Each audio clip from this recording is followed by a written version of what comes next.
প্রথম অধ্যায় দ্বিতীয় পৃষ্ঠায় আলোচনা করব নিম্ন শ্রেণীর জীব। তো পার্ট 1-2 আজকে আমরা আলোচনা করব। ফার্স্টে আছে দেখো অণুজীব জগৎ। অণুজীব জগৎ বলতে অণু মানে খুবই ক্ষুদ্র বা ছোট, জগৎ মানে পৃথিবী। আমরা আমাদের চারপাশে অনেক জীব দেখতে পাই।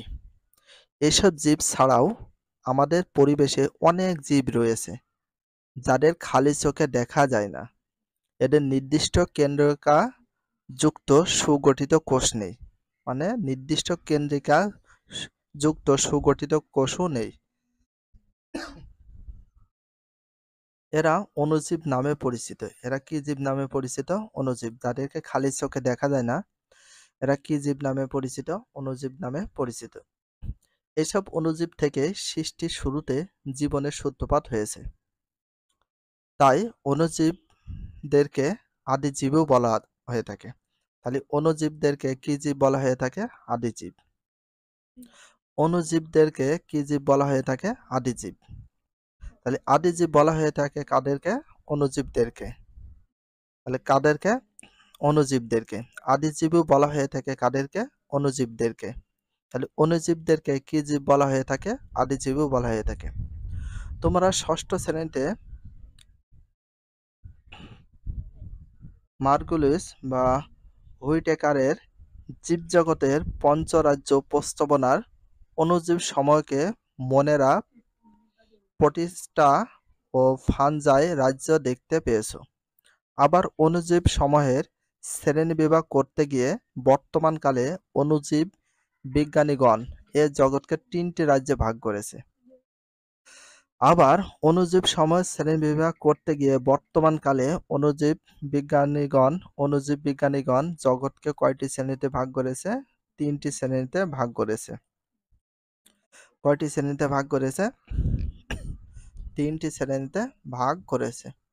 তাদের ভিতর আছে অণুজীবকে 3টি শ্রেণীতে ভাগ করেছে। 1 নম্বরটা হচ্ছে দেখো অ্যাকারিওটা। প্রথমটা হচ্ছে রাজ্য 1-এ অ্যাকারিওটা। রাজ্য 2 আছে প্রোক্যারিওটা। রাজ্য 3-তে আছে ইউক্যারিওটা। রাজ্য 1-এ অ্যাকারিওটা বা অকোষীয়। অ্যাকারিওটা হচ্ছে ইংলিশ শব্দের বাংলা হচ্ছে এককোষীয় বা অকোষীয়। এসব অণুজীব এতই ছোট যে তা সাধারণ আলোক অণুবীক্ষণ যন্ত্রের নিচে দেখা যায় না। মানে অ্যাকোয়ারিয়া বা অকোষীয় প্রাণীর ভিতরে এতই ছোট অণুজীব যে তাদেরকে সাধারণত অণুবীক্ষণ যন্ত্রের নিচে দেখা যায় না। এদের দেখতে ইলেকট্রন অণুবীক্ষণ যন্ত্রের সাহায্য প্রয়োজন হয়, যেমন ভাইরাস। তাহলে ইলেকট্রন অণুবীক্ষণ যন্ত্রের সাহায্য প্রয়োজন হয় কোনটা? ভাইরাস। তাহলে ইলেকট্রন অণুবীক্ষণ যন্ত্রের সাহায্যে দেখা যায়, অণুবীক্ষণ যন্ত্রের সাহায্যে দেখা যায় না, এটা হচ্ছে ইলেকট্রন অণুবীক্ষণ যন্ত্রের সাহায্যে সাহায্য প্রয়োজন হয়, সেটা হচ্ছে ভাইরাস। রাজ্য 2-তে আছে প্রোক্যারিওটা বা আদিকোষী। প্রোক্যারিওটা বা আদিকোষীর ভিতর কি কি আছে? তাহলে অণুজীবকে কয়টি শ্রেণীতে ভাগ করা হয়েছে? 3টি ভাগে। অ্যাকোয়ারিওটা, প্রোক্যারিওটা বা ইউক্যারিওটা।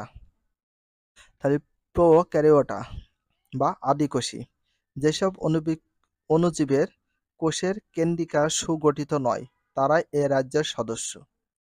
যেসব অণুজীবের কোষের কেন্দ্রিকা সুগঠিত নয়, তাদের কেন্দ্রীয় কোষগুলো সুগঠিত নয়, মানে গঠিত ভালো না।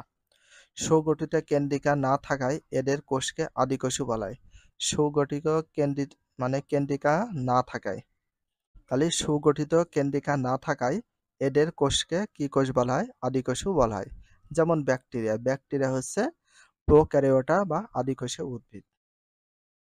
রাজ্য 3-এ আছে ইউক্যারিওটা। রাজ্য 3-এ কি আছে? ইউক্যারিওটা বা প্রকৃতকোষী। ইউক্যারিওটা বা প্রকৃতকোষের ভিতর কি কি? যেসব অণুজীব কোষের কেন্দ্রিকা সুগঠিত তাদের প্রকৃত কোষ বলে। তাহলে প্রকৃত কোষ কাকে বলে? এটা দাগিয়ে রাখতে হবে। প্রকৃত কোষ কাকে বলে? এটা একটা সংজ্ঞা। যেসব অণুজীব কোষের কেন্দ্রিকা সুগঠিত তাদেরকে কি বলে? প্রকৃত কোষ বলে। প্রকৃত কোষ কাকে বলে? এটা সংজ্ঞা। তো প্রকৃত কোষের ভিতরে কি কি আছে? প্রকৃত কোষী বা ইউক্যারিওটা বা প্রকৃত কোষী।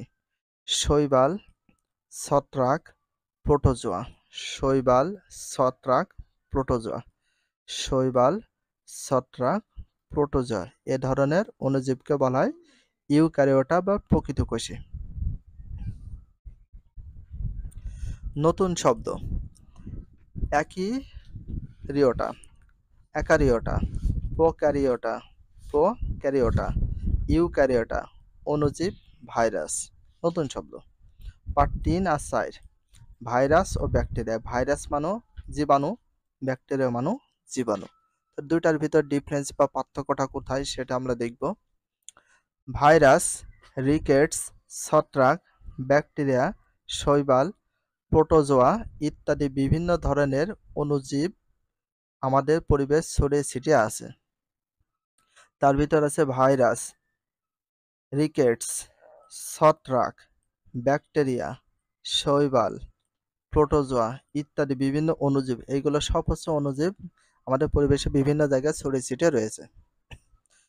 এরা অধিকাংশ আমাদের উপকার করে, আবার অপকারও করে। তবে কিছু কিছু অণুজীব আছে যারা আমাদের দেহে রোগ সৃষ্টি করে। আমরা কয়েকটি অণুজীব সম্পর্কে জানব, যারা আমাদের অনেক রোগ সৃষ্টি করে তাদের সম্পর্কে আমরা জানব। যেমন ভাইরাস, ইলেকট্রন অণুবীক্ষণ যন্ত্র ছাড়া ভাইরাসকে দেখা যায় না। তাহলে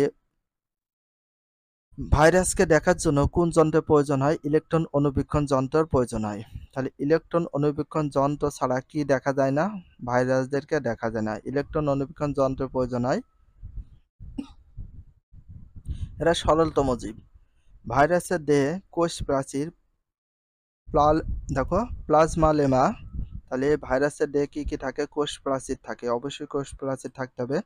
তাহলে ভাইরাসের দেহে কি থাকতে হবে? কোষ প্রাচীর থাকতে হবে, প্লাজমা লেমা থাকতে হবে, সুসংগঠিত নিউক্লিয়াস থাকতে হবে, সাইটোপ্লাজম ইত্যাদি কিছুই নেই। এগুলো থাকার কথা বাট কিছুই নেই। তাহলে ভাইরাসের দেহে কি কি থাকে না? প্লাজমা থাকে না, সুগঠিত নিউক্লিয়াস থাকে না, সাইটোপ্লাজম থাকে না। ভাইরাসের দেহে কি কি থাকে না? কোষ প্রাচীর থাকে না, প্লাজমা থাকে না, সুসংগঠিত নিউক্লিয়াস থাকে না, সাইটোপ্লাজমা থাকে না, কিছুই থাকে না। তাই ভাইরাস দেহকে অকোষীয় বলা হয়। তাই ভাইরাসের দেহকে কি কোষীয় বলা হয়? অকোষীয় বলা হয়। অকোষীয় জীব বা অণুবীক্ষণ জীব বলা হয়। অণুবীক্ষণ জীব বলা হয় কাকে? ভাইরাসকে বলা হয়। তাহলে ভাইরাসকে কি বলা হয়? অণুবীক্ষণ জীবও বলা হয় বা অকোষীয় জীবও বলা হয়। এরা শুধুমাত্র আমিষ আবরণ ও নিউক্লিক অ্যাসিড, বা নিউক্লিক অ্যাসিড থাকে, যেটাকে বলে DNA.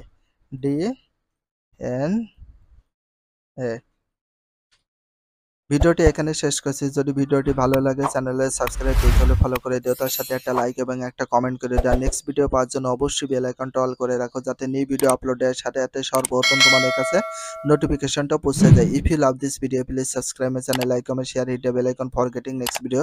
So everyone take care, love you, আল্লাহ হাফেজ, বাই বাই।